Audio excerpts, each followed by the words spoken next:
In this time in the world with, great ecological crisis and this crisis of pace as well, there's something that textiles do, and that slow, repetitive way of making that allow us to tap into a slower side and maybe the way things used to be. The scarf has been in a cupboard in the laundry for probably at least a dozen years with all my sewing things. It's from the Melbourne 1956 Olympics. I had in my mind that it could have been blue or red Union Jack kind of style, or very overtly green and gold, but when it was unveiled, it is just a beautiful, beautiful object. My nana went. She lived in Port Augusta. How she went, I've got no idea. And why she went by herself, I don't know that either. It's very extraordinary for a woman that age to come from country South Australia, I think, to go to the Olympics. But off she went, and she must have brought it home for my mum. I don't know nothing about it, except that we've got a photo with mum wearing it. It's silk.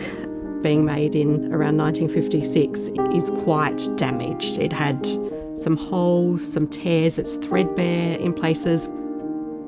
I also saw a photograph of the owner of this with their mother, and her mother has her arms around her in that caring way. So this is a celebration of often what is uncelebrated, and that is that daily care, the daily sustenance and maintenance of life, and all of the holes, the threadbareness, the wear tells me that this has had a life. It has borne witness, and I wanted to honour all of that history that's in this particular object.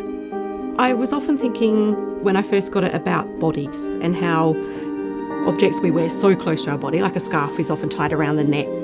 I have a vintage silk shirt that also has a similar, maybe decades-long life. And so I have layered that clothing, this scarf together to recognise the bodily connections. That's a running stitch that goes around and around.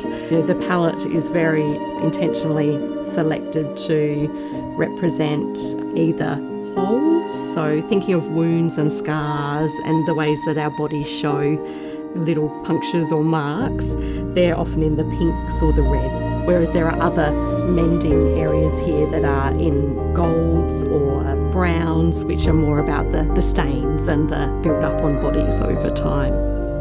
It's an object now of appreciation and devotion and honour to those generations, more so than a wearable object. And I think that does as much to pay homage to those women and that work. This is a countering work because I've pretty much ignored the men. In fact, I've stitched over them. So I have not drawn attention to the athletes. Instead, I have drawn attention to what marks the history of these three generations that have been involved in this object in some way or another.